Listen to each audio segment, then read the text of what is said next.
तो अब हम चलते सर अपने नेक्स्ट लेक्चर की plus two class 12th physics का लेक्चर देखते हैं सर इसमें से भी। ठीक है, तो देखते हैं आगे कैसे बढ़ते हैं हम। ठीक है, तो ये 12th फिजिक्स का लेक्चर है सर। लेकिन अब तक हमने क्या कर लिया, चलो वो देख लेते हैं सर। जो लास्ट टाइम में हमने किया है वो देख लेते हैं सर इसमें से कि हमने क्या क्या कर लिया है वो देखते हैं। पहले थोड़ा सा बात कर लेते हैं फिर आगे चलते हैं। तो पीछे सर हमने किया है अभी पैरेलल प्लेट कैपेसिटर का पूरा प्रिंसिपल पढ़ा था हमने। तो प्रिंसिपल का मतलब हमने क्या सीखा था, वहां से हमने ये सीखा था कि अगर कोई भी कंडक्टर काम करता है, किसी दूसरे पे चार्ज इंड्यूस करता है, इलेक्ट्रिकल काम करता है, तो उसका एनर्जी कम होता है, उसका पोटेंशियल कम होता है, और हम फिर उसको और चार्ज देते हैं और फिर उस चार्ज से उसका पोटेंशियल वापस उतना बनता है। इस तरह से उसकी capacity to store the charge और एनर्जी, स्टोर द चार्ज और एनर्जी बढ़ जाती है सर। ये हमने देखा था। अब मैं एक आपको बात बताना चाहता हूँ, मैं बार बार ये बोलूंगा एक बात बार बार बोलूंगा कि आप कैपेसिटी सी को डिफाइन करना सीखिए। देखिए चैप्टर पूरा निकल जाता है, बच्चों को कई बार इसका मीनिंग नहीं पता चलता। C is equal to Q by V, इसका मतलब क्या होता है, वो ऐसे ही बोलते C is equal to Q by V, C is equal to Q by V. ये नहीं होता सर। इसका असली मतलब ये होता है कि जिस अरेंजमेंट का जो आपके पास अरेंजमेंट है उसके एक पोटेंशियल, एक वोल्ट पोटेंशियल उसको रेज करने के लिए क्यू चार्ज लगेगा, और एक पोटेंशियल रेज करने के लिए जितना चार्ज लगता है उसको कैपेसिटेंस बोलते हैं। मान लीजिए आपको V पोटेंशियल रेज करने के लिए चार्ज सप्लाई करना पड़ा, क्यों? तो 1 वोल्ट अगर आपको उसका पोटेंशियल रेज करना होता है तो कितना सप्लाई करते हैं आप चार्ज, क्यू बाई वी। तो इसी को हम कैपेसिटेंस बोलते हैं। ये डिपेंड करता है शेप पे, साइज पे, उस अरेंजमेंट पे जो अरेंजमेंट आपने कर लिया। तो इसको हम कैपेसिटी बोलते हैं। Capacity is the charge needed to raise the 1 volt potential of the given arrangement. चलो ये तो हो गया, आप हो गई। ये क्यों बताया, ये बहुत जरूरत है सर, इसी से तो काम चलेगा हमारा आज काफी कुछ। चले देखते सर आगे। तो हमारे पास सर ये था पैरेलल प्लेट जो हमने प्रिंसिपल में किया था। ठीक है, पहले वो ड्रॉ कर लेते हैं सर। ये आपके पास ऐसे आ गया, यहाँ प्लस यहाँ माइनस इंड्यूस था, और ये सर अर्थ भी था, और ये प्लेट ए और बी बड़े आराम से पैरेलल प्लेट कैपेसिटर प्रिंसिपल पता लग गया था। आज क्या है sir, parallel plate capacitor formula. तो आज हमें इसका फॉर्मूला चाहिए सर, समझे सर आप। अब फॉर्मूला का मतलब है कि हमने जो अरेंजमेंट किया है, जितनी साइज की प्लेट ले रखी है, जितनी डिस्टेंस डी पे को रखा है, और मान लीजिए पैरेलल प्लेट है तो हमने ऐसे ऐसे प्लेट्स को ले लिया। तो let we have plates of area A and placed at D distance, उसको हमने D डिस्टेंस पे प्लेस कर दिया। अब हमें ये बताना है इन दिस अरेंजमेंट कि इसका कैपेसिटेंस कितना है, उसका फॉर्मूला क्या, कैसे हम उसको कैलकुलेट करें। Now as plates are charge, तो चार्ज है सर हमारी, देन इलेक्ट्रिक फील्ड। जो इलेक्ट्रिक फील्ड होगी तो बिटवीन टू प्लेट्स, जो दोनों प्लेट्स के बीच की इलेक्ट्रिक फील्ड होगी वो तो होती है sir DV by D R. ये तो हमने पोटेंशियल ग्रेडियंट में भी किया था, but electric D is very small, so E is constant. मतलब डी इतना छोटा है डिस्टेंस इसके बीच में कि ए से बी जाते हुए इलेक्ट्रिक फील्ड का कोई बदलाव ही नहीं जा रहा। तो ना तो फिर लीकेज हो रही है फ्रिंजेस से, फ्रिंजेस मतलब साइड से ऐसे लीकेज होना, आयनाइज होना, तो कुछ नहीं ऐसा हो रहा, तो ये नियरली नॉट चेंजिंग, तो हम क्या ले लेते हैं V बाय डी, नियरली सब कुछ कांस्टेंट नहीं। तो यहां से हमें ये पता चला कि जो पोटेंशियल है वो E इंटू डी है बिटवीन द प्लेट्स। ठीक है सर, परफेक्ट है, ठीक है, ये तो पोटेंशियल निकाल लिया हमने। Now V is equal to sigma by epsilon not into D. आप बोलोगे ये कैसे, तो चले गॉस के थ्योरम में। गॉस में हमने क्या किया था, एक हमारे पास चार्ज प्लेट थी फाइनाइट सर, ये था हमारे पास ऐसी एक डायग्राम, ये तो हमें यहाँ इलेक्ट्रिक फील्ड E थी, इधर एक इधर E, cap A, area A, यहाँ सरफेस लिया ds, यहाँ सरफेस लिया था, वहां से हमने E कैलकुलेट किया था, पर ये था इनफाइनाइट शीट सर। तो इनफाइनाइट शीट के लिए ये आता आंसर, फाइनाइट शीट के लिए ये आता है electric field of the plate, charge plate which do not depend on the distance, कहीं भी ले लो। तो हमने ये यूज किया फाइनाइट वाला, क्योंकि इसकी फाइनाइट थिकनेस, इसके पीछे कुछ नहीं इफेक्ट आएगा, तो V आ गया ये वाला। अब ये क्या है सर, सिग्मा, तो सिग्मा क्या है सर, चार्ज डेंसिटी, मान लीजिए चार्ज दिया हुआ इसको Q और ये Q, तो पोटेंशियल सर अपने पास आ गया Q by A epsilon not, ऊपर आ गया T, यहां सर, तो ये आ गया पोटेंशियल अपना सर। अब चार्ज तो क्यों दे रखा है, तो C कैपेसिटेंस क्या है सर, Q बाई V, अभी तो किया है, तो चार्ज दिया Q, पोटेंशियल आया इतना, ये कट गया सर, तो कैपेसिटेंस का फॉर्मूला बन गया A epsilon not by D sir. A epsilon not by D is the formula of parallel plate capacitance, आपको ऐसे ही याद रखना है इसको, याद, एरिया पे डिपेंड है, डिस्टेंस बिटवीन टू पे डिपेंड है, तो shape, shape and size, plates है उसका एरिया से आएगा, एरिया और लीविंग साइज, तो यहां से कैपेसिटेंस आ जाएगा। कैपेसिटेंस का मतलब समझ रहा आपको, फिर अगर आपने एरिया ए वाली प्लेट्स को डी डिस्टेंस पे रखा और एप्सिलॉन नोट की परमिटिविटी है जिसको, जो उसमें वैक्यूम या एयर है, तो अगर आप इन सबको मल्टीप्लाई करते हो तो आपके पास आ जाएगा कि 1 वोल्ट पोटेंशियल को राइज करने के लिए कितना चार्ज देना पड़ेगा, ऐसे 1 वोल्ट राइज करना है, इतना चार्ज देना, एक चार्ज है बेसिकली, कूलम पर वोल्ट बोल लो इसको, कूलम पर वोल्ट, फैरेड भी होता है इसमें, फैरेड,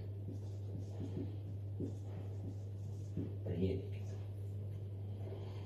तो ये फॉर्मूला बन गया। अब सर तो मैं तो ये मान लीजिए मैं इसका कैपेसिटेंस बढ़ाना चाहता हूँ, कैपेसिटेंस बढ़ाने का मतलब समझ लगा, मैं चाहता हूं कि ज्यादा से ज्यादा चार्ज लगे 1 वोल्ट को राइज करने के लिए, क्योंकि जितना चार्ज ज्यादा लगेगा 1 वोल्ट को राइज करने, वो मेरे पास स्टोर ही तो रहना ना। मान लीजिए मैंने इसको 1 वोल्ट राइज कर लिया, 1 वोल्ट पोटेंशियल पे ले गया और उसको चार्ज दे दिया, तो मैंने स्टोर करनी एनर्जी ना, मेरे पास ही तो रखनी है। आई नीड एन अरेंजमेंट जो ज्यादा चार्ज ले 1 पोटेंशियल को राइज करने, 1 वोल्ट पोटेंशियल को राइज करने के लिए, आई नीड दैट, क्योंकि मैं चाहता हूं कि मैं स्टोर करके रख लूं। ठीक है, तो मैं कैसे करूं सर, एरिया बढ़ा दूं, कितना तो बढ़ा दूंगा मैं एरिया, उसको इलेक्ट्रिक सर्किट में भी तो लेना है, फैंस हैं, बल्ब हैं, कहीं में कहां कहां कहां लगाना है कैपेसिटर, कहां लगाएंगे इतना बड़ा, तो डी डिस्टेंस कम कर दे, कैपेसिटी बढ़ जाएगी। घर से कैसे कर सकते सर, एक से ज्यादा कम किया तो फिर क्लैश कर देगा वो, देखो नेगेटिव पॉजिटिव चार्ज है सर, अट्रैक्ट हो जाएंगे, तो फंस गया यहां, बस इसके ज्यादा नहीं होगा।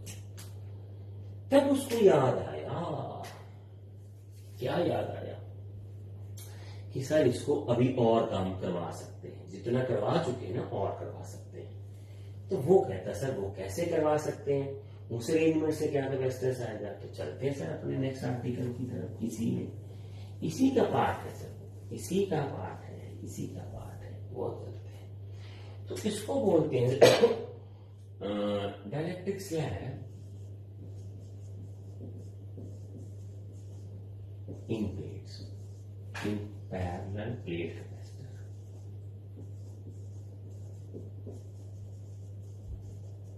ये काम है सर। अब पहले तो सर डायरेक्ट स्लैब का मीनिंग समझोगे आप, है ना, तो मीनिंग समझ लो सर। मैं पहले बना देता हूँ यहाँ से, अच्छे से समझाऊंगा फिर आपको, फिर वो डायग्राम को ही हम ये यूज कर लेंगे। चलो क्या दिक्कत है। तो ये होती है सर स्लैब, ये है। इसमें मॉलिक्यूल्स होते हैं सर न्यूट्रल, रेगुलर अरेंजमेंट किया होता है सर।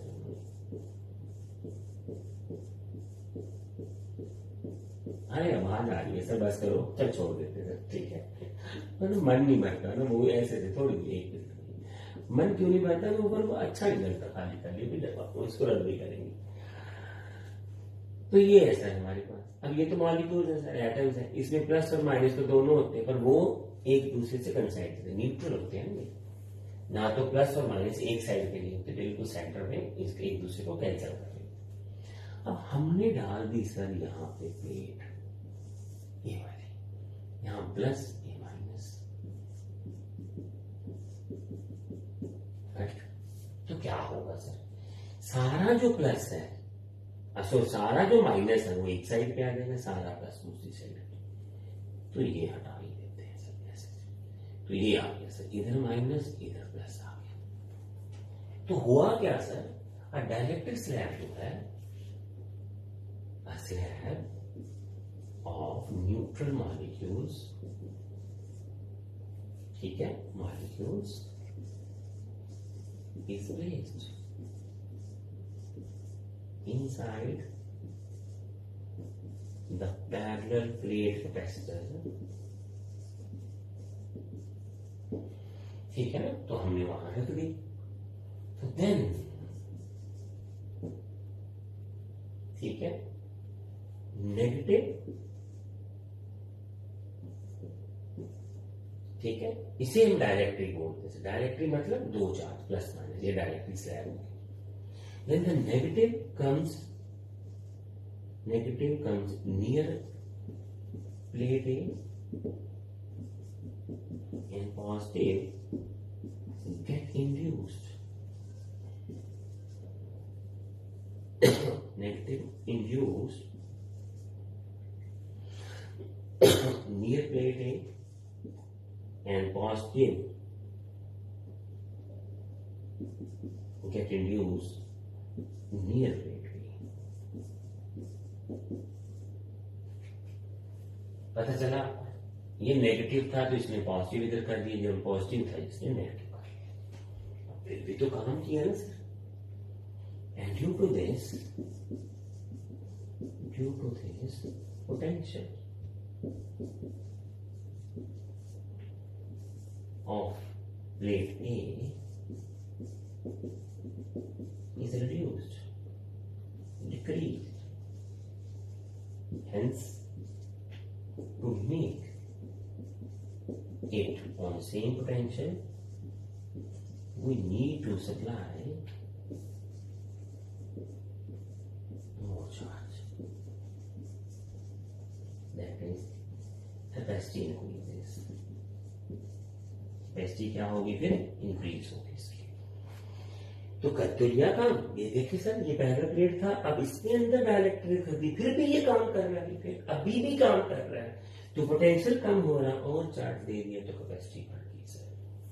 जितनी कैपेसिटी यहां थी उससे ज्यादा होगी। यहां कैपेसिटी कितनी थी, C = A∪0D थी सर। इसको चेंज नहीं किया, ना A को ना D को, बस प्लेट अंदर डाल दी डायरेक्ट्रिक की, काम करवा दिया सर उससे, और हो गया अपना काम। अब आ गया सर फॉर्मूला फॉर न्यू, ठीक है, फॉर न्यू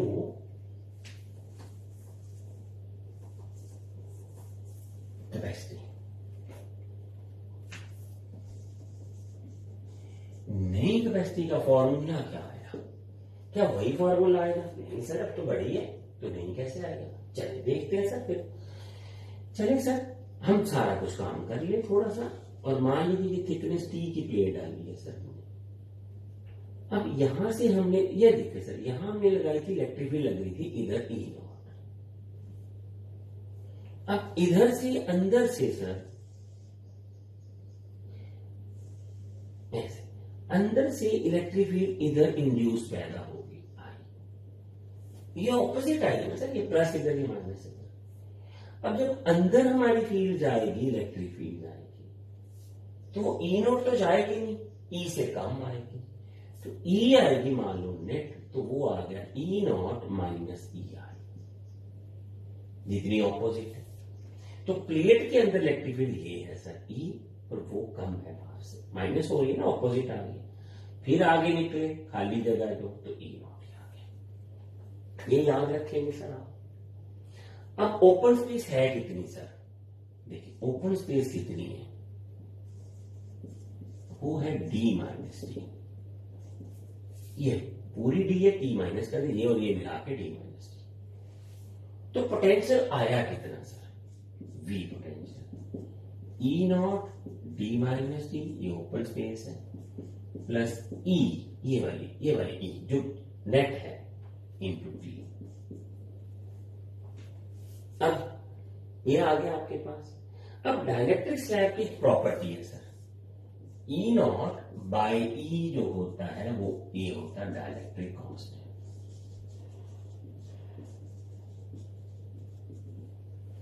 ये ई जो नेट है और जो ओरिजिनल थी हमारी ई नॉट बाई ई, ये वाली, ये दोनों, इन रेशो को हम डाइलेक्ट्रिक कांस्टेंट बोलते हैं।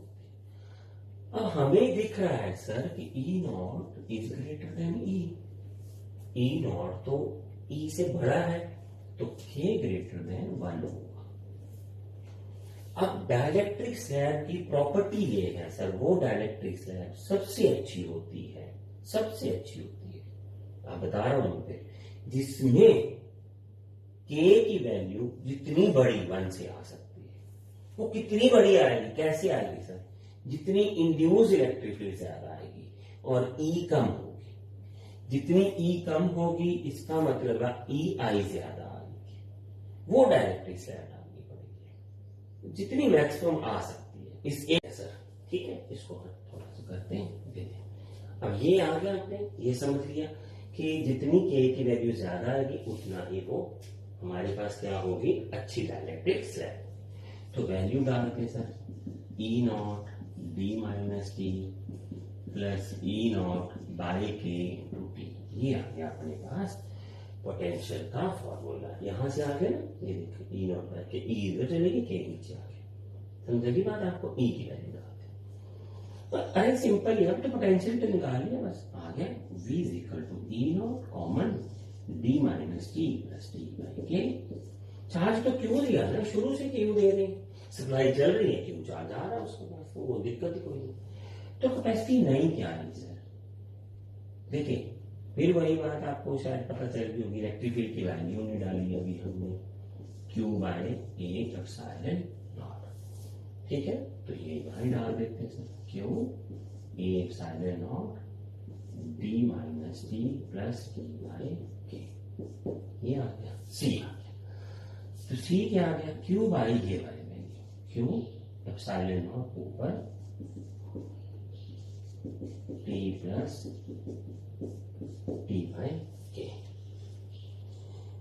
तो ये चार्ज से चार्ज कट गया हमारे पास, तो ये आ गया ए epsilon not D minus T plus T by K, ये आ गया सर, ये आ गया तो फॉर्मूला। तो अगर सर मैं इसकी जो थिकनेस है वो पूरी डी कर दूं, पूरी की पूरी, तो मेरे पास सी आ जाएगा ए एप्सिलॉन नॉट। तो ये डी, मैंने डी को डी डाला है, टी को डी डालेंगे तो ये कट जाएगा, यहां डी आ जाएगा और के ऊपर चला जाएगा। अगर टी यहां लिख दीजिए, T is equal to D F, यानी थिकनेस ऑफ स्लैब उतनी हो, तो ये आ गया सर आपके पास। अरे क्या कर दिया मैंने, ये लिखना चाहिए था। ठीक है, अभी पीछे अगर देखोगे तो C dash equal to C into K, तो C dash greater than C as K is greater than 1। तो कैपेसिटी बढ़ गई, वो तो हमने यहां लिख लिया, वो तो लिखने की जरूरत भी नहीं है, तो पता है हमें तो फॉर्मूला चाहिए था सर, ये बढ़ गया कि के टाइम आ गया हमारे पास फॉर्मूला, अब तो बन गया ये। तो डाइलेक्ट्रिक स्लैब का रोल क्या है सर? रोल सबसे बड़ा ये है कि इसको और काम करवाती है, चार्ज इंड्यूस करवाती है इससे आगे। साइजेस उतने ही हैं, एज प्लेट का एरिया उतना ही है, थिकनेस उतनी है, डिस्टेंस उतना ही है, फिर भी कैपेसिटी बढ़ रही है bye inserting the dielectric slab. समझे? तो यहां तक आ गया। अब इतना दूर आए हैं तो एक और भी कर लेते हैं सर। क्या कर लेते हैं सर? ये डायरेक्टली स्लैब हटा देते हैं, तो यहां रख देते हैं sir conducting slab. Conducting slab, अगर मैं कंडक्टिंग स्लैब रखूं तो मेरी कैपेसिटी कितनी हो सकती है? तो ये मैं थोड़ा दोबारा बनाऊंगा, फॉर्मूला भी देखेंगे। तो कंडक्टिंग स्लैब के लिए मेरे पास क्या हो सकता है? तो मैं डायग्राम बना रहा हूं सर, ये वाली, ये कंडक्टर है मेरे पास, ये प्लस, ये माइनस, ये वही चार्ज, ये सारा कुछ, ये थिकनेस डी और ये थिकनेस डी, सब कुछ वैसा ही, माइनस प्लस, मेरी थ्योरी इंड्यूस हो रहा है, कैपेसिटी बढ़ रही है, सारा कुछ वही है सर, सारा कुछ वही है। पर फर्क क्या है सर? थ्योरेटिकल तो वही है, फॉर्मूले में फर्क है। क्या फर्क है वो मैंने इसीलिए हटाया है। चलिए सर, यहां से ई नॉट, कंडक्टर वो होता है सर, अच्छा कंडक्टर वो होता है जिसके अंदर जो इंड्यूस इलेक्ट्रिक फील्ड होती है वो उतनी ही होती है जितनी हमने लगाई। तो इसका मतलब ई अंदर कितना आ गया? 0। फिर यहां ई नॉट। आपको कंडक्टर वाली बात समझ लगी? कंडक्टर जो होता है वो अच्छा कंडक्टर माना जाता है जो उतनी ही इलेक्ट्रिक फील्ड इंड्यूस कर लेता है ऑपोजिट डायरेक्शन में जितनी हमने लगाई थी। अब यहां आ जाओ सर, इसमें यहां आ जाओ, ये कुछ नहीं चलेगा, फिर इसमें तो ये नहीं चलेगा, ये छोड़ना पड़ता है हमें सब कुछ। तो ये तो है ही ना 0, ये तो 0 था ना, यहाँ 0 तो V आ गया sir E not D minus T आपके पास। V क्या आ गया? ये वाला आ गया आपके पास। तो ये आ गया A epsilon nought Q by A epsilon nought D minus T. तो capacity C double dash Q by Q D minus t A into epsilon nought A into epsilon nought D minus t for conducting slab. इसमें directly constant नहीं आया, पर फिर भी capacity बढ़ी है। मैंने बोला वो थ्योरी लिख लो सर जी, इसलिए है क्योंकि ये D माइनस टी है, तो ये dash A epsilon nought D minus T है। और आप कंपेयर कर रहे हो इससे सर, अगर D और T में देखें तो D माइनस टी डिनोमिनेटर कम है, तो C dash is greater than C है। तो कैपेसिटी बढ़ गई ना फिर भी सर, बढ़ तो गई, समझे आप? तो कैपेसिटी तो बढ़ गई, कंडक्टिंग स्लैब डाल दी। अब आप बोलोगे सर वैसा ही लो सर, D और T इक्वल कर दो, कर देते हैं sir. C dash equal to A epsilon not by 0 nearly infinite. क्या मतलब है इनफाइनाइट कैपेसिटी का? यहां कंडक्टिंग स्लैब साथ जुड़ गई है, तो यहां से चार्ज सीधा अर्थ को फ्लो करना है, इसलिए आपकी कैपेसिटी इसकी इनफाइनाइट। आप जितना मर्जी दे दो, अर्थ को ले जाना, आपके पास तो कुछ नहीं बचना फिर। ठीक है, तो वो अर्थ में जा रहा है, सोर आपका अर्थिंग की वजह से हो रहा है, जब आपको चाहिए तो वो मिल जाएगा। सर ये है आपका एक कॉन्सेप्ट है, ये जो पैरेलल प्लेट कैपेसिटर का बहुत ही अच्छा कॉन्सेप्ट था, मैंने पूरे का पूरा डिटेल ले लिया इसका। अब मैं आपको बात बताता हूँ, छोटी सी बात है, मैं ज्यादा बात नहीं कर रहा हूँ।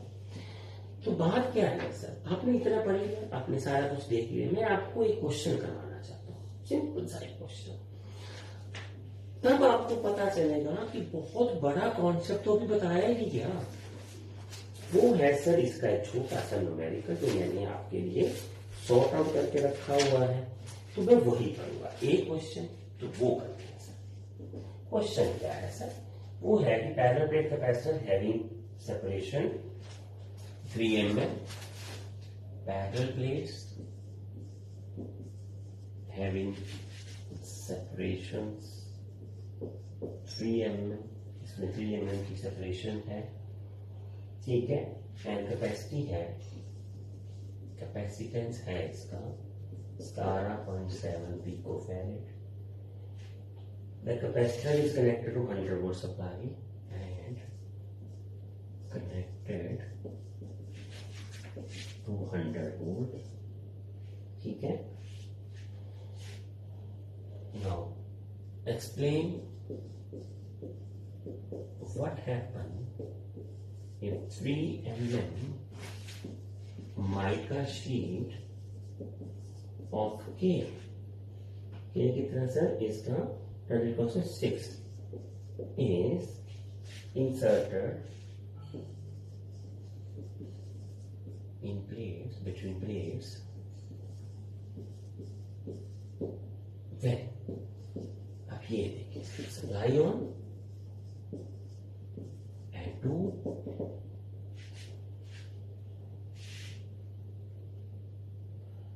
Supply off. हाँ बताओ, करो, क्वेश्चन करना पड़ेगा ना भी आपको, समझा। तो ये हमने इसको 100 वोल्ट पे लगाया कैपेसिटेंस से, तो पहला case supply on. Supply on का मतलब क्या, मैं अभी बताता हूँ। इसका कैपेसिटेंस हो गया C इंटू के, तो ये आ गया आपके पास 17.6 इंटू 6 17.7, और ये आपके पास आ जाएगा 106.2 पिकोफैरेड। ठीक है सर, ये आ गई इसकी कैपेसिटेंस। तो इसका सप्लाई से कोई लेना देना नहीं। कैपेसिटेंस इसका इसलिए बढ़ा क्योंकि डायरेक्टली स्लैब अंदर है। कैपेसिटेंस का मतलब क्या था कि इसको इतने कूलम चार्ज चाहिए 1 वोल्ट को राइज करने, क्योंकि ये काम कर चुका ना, काम करेगा डायरेक्टली स्लैब पे, तो इसका वो ताकत वेस्ट हो रही है तो वो होगा। तो ये तो आ गया आपके पास इसका सिंपल सा कैपेसिटेंस। अब इस पे चार्ज कितना आएगा, सप्लाई ऑन ना, तो चार्ज दे दिए आप 17.6 गुना 106.2 पिकोफैरेड है, -12, और साथ में आ गया आपका 100। तो आपने कर दिया इसको 1.06 10⁻⁸ कूलम चार्ज इसने आपका ले लिया सर। इतने कूलम चार्ज इसने ले लिया, C into V। 100 volt 100 volt पे रहने के लिए इसको इतना चार्ज चाहिए, थोड़ा सा माइनस, बहुत कम है, ठीक है। अब आगे सर, आगे सप्लाई ऑफ। कैपेसिटी वो तो उतनी है सर, वो थोड़ी बदलेगी। आपने इंसर्ट कर चुके हो प्लेट, तो कैपेसिटी तो इसकी बढ़ चुकी है, अब वो इसको ज्यादा चार्ज चाहिए पोटेंशियल के लिए, ठीक है। तो पोटेंशियल कितना आएगा, अब आप बोलोगे सर ये पोटेंशियल आपने 100 ले लिया था, अभी क्या है V/K। अब उसका पोटेंशियल गिर रहा है कितना सर, ये आपका नियरली 16.6 वोल्ट के नजदीक आ जाएगा आपका। तो यहां एक छोटी सी डिस्कशन कर लेते हैं सर, क्या दिक्कत है। देखिए आप कहेंगे सर यहां 100 क्यों लिया, जब आप सप्लाई ऑन पे रहे हो तो आप उसी पोटेंशियल पे काम कर रहे हो। आपकी सप्लाई ऑन का मतलब ये है कि जितना भी आपका पोटेंशियल वहां काम करने से कम हो रहा है, पीछे से सप्लाई आ रही तो ही है, मिल रहा है आपको चार्ज, उतना आपका पोटेंशियल नहीं चलेगा। यहां आपको काम तो कर दे दिया करने के लिए, सप्लाई ऑफ है, खाना आ नहीं रहा, तो जो एनर्जी पेट में है, जो एनर्जी बॉडी में स्टोर है, वो फिर काम करेगी, तो इतना कम रह जाएगी आपकी सोर्स। शुरू में आप 100 पे थे, अब आप काम करने के बाद हंग्री हो, जैसे आप काम करते हो तो खाना खाएंगे। जैसे मान लीजिए कोई बंदा काम कर रहा है, सुबह से लेकर शाम तक हर 5 मिनट में एक बाइट खा रहा है उसमें, या उसको भूख लगेगी, काम तो करता रहेगा, नहीं लगेगी कि सप्लाई ऑन है उसकी। तो भूख कब लगती है हमें, सुबह काम नाश्ता कर लिया, काम को कर लिया, दोपहर को भूख लगेगी, फिर दोपहर का काम खा लिया, फिर भूख लगती है रात को, भी काम करते रहते हैं। फिर उसमें अगर कंटिन्यूसली सप्लाई ऑन है तो भूख लगेगी नहीं, यही होता है। और ये कैपेसिटी तो उसकी बढ़ चुकी है ना, क्योंकि आपने डायरेक्टली स्लैब डाल दी है, तो डायरेक्टली स्लैब की वजह से, काम करने की वजह से अब उसको ज्यादा चार्ज चाहिए। एक पोटेंशियल पे आपने वो तो दिया नहीं, उससे पल्ले से ले लिया, तो चार्ज कितना है सर उसके पास 106.2 गुना 6.6, तो ये है आपके पास तब कितना चार्ज, तो ये आ गया आपके पास 1.77 10⁻⁻9 कूलम। ठीक है, तो इतना चार्ज है अपने पास। अब ये आ गया आपके पास, ठीक है, तो सप्लाई ऑन तो सप्लाई ऑफ पे, समझे बात, पता चला आपको ये वाला। ये तो है सर, ये चार्ज चाहिए उसको एक पोटेंशियलाइज करने के लिए, आपके पास पोटेंशियल इतना बचा है तो उसके अकॉर्डिंग आपके पास चार्ज इतना बचा। इसका मतलब उसकी एनर्जी को लॉस हो चुका है सर, ये ध्यान रखें, इसका मतलब समझिए सर। बस देखिए, ये तो था एक पोटेंशियल रेज करने के लिए चार्ज, आपका पोटेंशियल कम होगी, इतना रह चुका, तो इसके पास चार्ज स्टोरेज इतनी है। आपने फिर सप्लाई ऑन कर दी, अब फिर वो 100 वोल्ट पे जाएगा, फिर उसके पास इतना चार्ज आ जाएगा, चार्ज फिर बढ़ जाएगा। ये चार्ज कम है सर, ये कम है 10⁻⁻8 कूलम, ऐसे ही होता है, ये कम है। ये देखिए, ये 1.06 है, ये 0.17 है, 6 टाइम्स नियरली कम हो, 6 to 7 टाइम्स। आप इतना भी सप्लाई कर सकते हो, समझे आप बात। तो इस पे सप्लाई ऑन से पता ही नहीं चलता, लगातार चार्ज आ रहा है। चले, हमने अगर इसकी कैपेसिटी तो ये है 17, ये आ गया। चलिए, हम अगर ये निकाल लें सर, Q = 17.7 10⁻⁻12 into 100, ठीक है, ये आता सर, ये देखिए,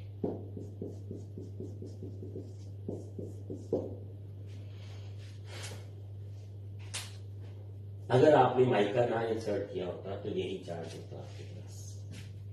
अब आपने कर दिया है तो पोटेंशियल कम हो गया, तो चार्ज पे अब ये पुराना पहली वाली कैपेसिटी, माइका इंट्रोड्यूस करने से उसका पोटेंशियल कम हो गया सर। अगर सप्लाई ऑन है तो फिर चार्ज ज्यादा आ रहा है उसके पास, ज्यादा आपने 100 वोल्ट पे उसको कर रखा है, वो फिक्स ही रहेगा, सप्लाई पीछे से ऑन है तो चार्ज वो ज्यादा स्टोर कर रहा है। अगर माइका डाल दिया, सप्लाई ऑफ है, तो चार्ज इतना, ये देख लीजिए सर, ये C है और ये 100 है, इनको मल्टीप्लाई करें। जब माइका नहीं डाला तो उसके पास चार्ज इतना था, जब माइका नहीं डाला तो चार्ज इतना है सर, माइका डाला K16 तो चार्ज इतना हो गया।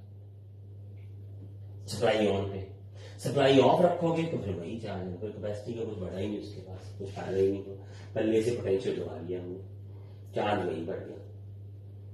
बस ये आपका पता, ठीक है, सप्लाई ऑन और सप्लाई ऑफ। अब 1-2 बार देखिए इसको, फिर अच्छे से ये पता चलेगा, ठीक है। चलिए फिर करेंगे आगे।